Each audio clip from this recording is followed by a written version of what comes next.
Most of the tips in this video apply to pretty much any type of channel. I'm just directing it to animators because that's the side of YouTube I'm on. So, yeah. Animation and YouTube don't mix. A statement often shared and is widely believed to be true. And of course, to some degree it is. The YouTube algorithm just favors long videos that can be uploaded frequently. But if animation is really impossible on YouTube, then what about people like me, Canyon? And the entire plethora of animated storytime videos? You see, animation can survive on YouTube. It's just really, really hard. To be a YouTube animator, you're gonna need all the help you can get. So that's why I'm making this video.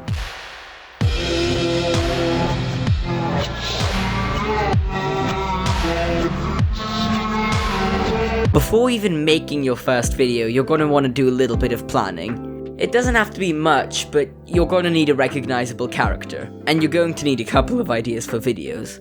A big mistake people make is they just start, with no plan or goal in mind. This could lead to demotivation and sometimes outright quitting. But another pit people fall into is they get too wrapped up in the planning process and then just never start. I'm not saying you need to study the YouTube algorithm for a year, but you also shouldn't go into this with no knowledge or goal in mind. Getting a recognizable character is also key to success because if someone watches one of your videos, they may enjoy it, but forget to subscribe. Chances are most people won't even remember the channel name. Luckily, the YouTube algorithm might just save you there and recommend another one of your videos to them. If they see the thumbnail and notice the character from the video they enjoyed, they're more likely to click on it. You just doubled your views by having a recognizable character. That is assuming that you only got one view on the video. You know what, for an animation channel that's not unlikely. So for that you'll have to take into account a little bit of character design and stuff. But you can find a bunch of cool stuff online. Just please stray away from the big black eyes and white skin floating through an endless white void. Hello. Today I'm going to show you this is my story time animation. When I was younger, I was walking down the road and I got run over.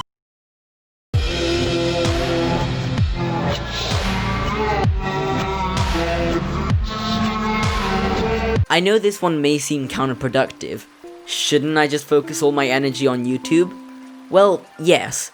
YouTube should still be your main platform if you want to grow on it, but you can reach a much wider audience by pushing your channel and possibly even getting big on other platforms. For instance, on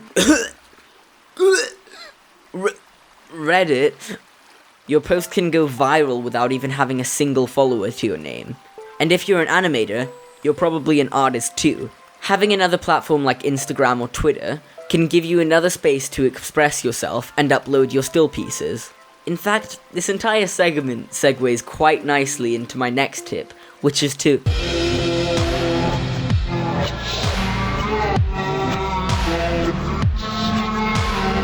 being a small content creator is probably one of the loneliest experiences anyone can have on the internet. Sure, maybe you'll have one or two regular commenters, but everything just feels empty.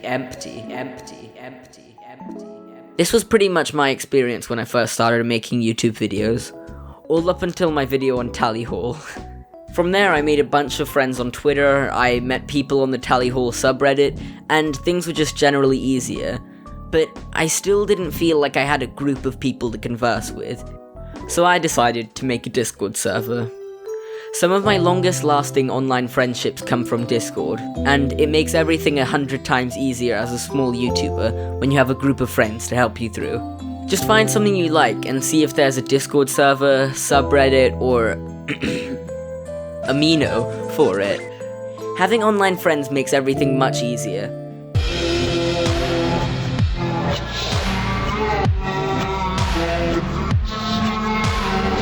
Now I'm going to show you my methods on how I make my videos, but it's also pretty universal. Okay, so first we're going to need a video idea. How about why Jimothy deserves bigger dinner serving? Jimothy, have you been editing the script again? You little rascal. It is imperative that you write a script. You'd think that'd be obvious, but I see so many channels just rambling into a microphone with a very basic story in mind. This leads to generally boring videos that just feel poorly planned. Always write a script. I like rats, so I'm gonna write about rats. Why rats should be allowed to play football. When writing scripts, I like to make it easier on myself by jotting down all the subcategories first, and then chipping away from there. So here's what I got. It's funny, it's beneficial, and come on guys, just let me have this. Okay, now I just gotta chip away at this digital marble till a little epic statue emerges.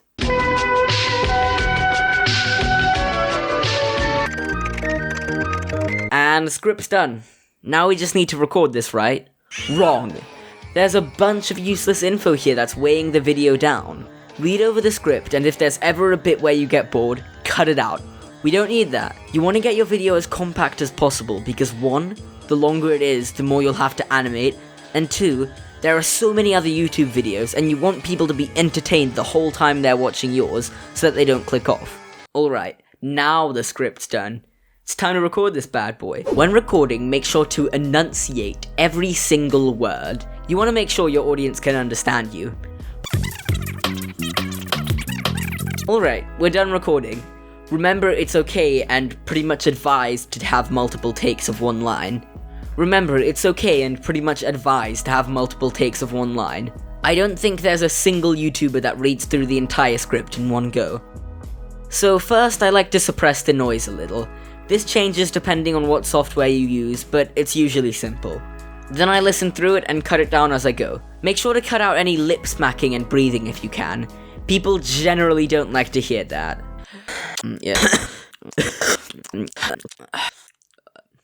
Alright, so now I like to drag the audio file into Levelator, which basically makes all the quiet parts loud and all the loud parts quiet. So that way the viewer doesn't have to constantly turn up and down their volume just to hear what you're saying. From there, what I usually do is import the audio into Toon Boom and begin animating the face in 2D. But I've decided for this video that I'd only be using free software, so instead I'll bring it into Blender and animate the face with Grease Pencil. I won't do a tutorial on the Grease Pencil in this video because it's long enough already. Alright, face is done. There are other methods to get this onto your model, but personally I think I prefer to just render it as an image sequence. And you're gonna want to select a folder to export it to, otherwise Now I'm gonna use this image sequence as an animated texture on my little 3D character that I modeled a couple years ago. From there I just animate it, changing the pose at least every sentence. Another good rule of thumb is if visual context can be given to a point you're speaking about, put an image or video up on screen. This means you don't have to animate as much and the viewer understands what you're talking about. It's a win-win. And once I'm done animating, I just render it out. I edit all my videos in DaVinci Resolve, which is free and amazing. You can find plenty of tutorials online, so I won't teach you how to use it here. But I might as well give you a tip on learning software. Don't worry about knowing the entire thing inside and out. Just use what you need to in the moment and you'll actually memorize everything faster than you think. Okay, the video is pretty much done. Now we just have to put it out there and push it. When uploading to YouTube, make sure you promote the video as much as possible and as soon as possible. The first 48 hours of a YouTube upload usually decide whether or not the algorithm chooses to make it show up on other people's feeds.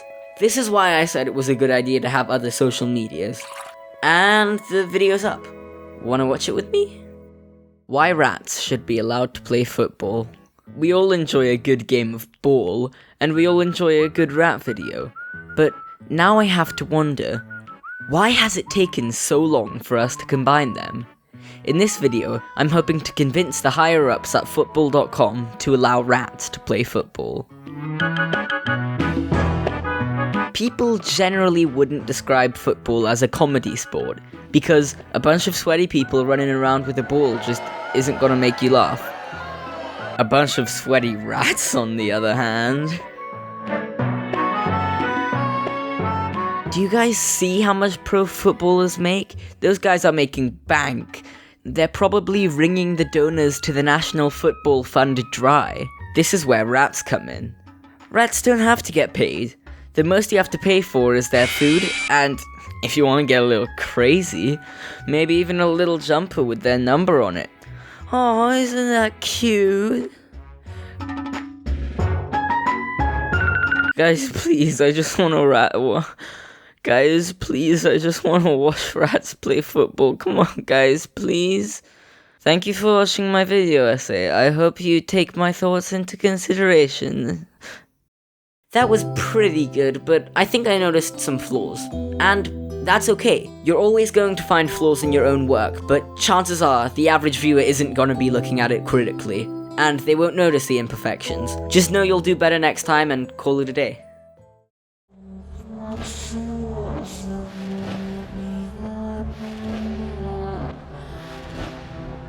One video isn't enough to get you viewers. Even if it somehow goes viral, chances are people won't stick around for long. So you have to constantly be working on your next upload, otherwise the dreaded algorithm will knock you down. It's stressful, yes, but if you want to be a successful YouTuber, you have to do it. Remember what I said about the algorithm favoring longer and more frequent uploads. But of course, also make sure to keep track of your mental health. Don't burn yourself out. YouTube can quickly switch from being a hobby to a job. If you feel you're on the grind too much without actually improving, feel free to take a month off to better yourself. It'll probably help in the long run, and it's usually more acceptable to take breaks when you're this small. Relax when you need to, work when you can, and you'll be alright.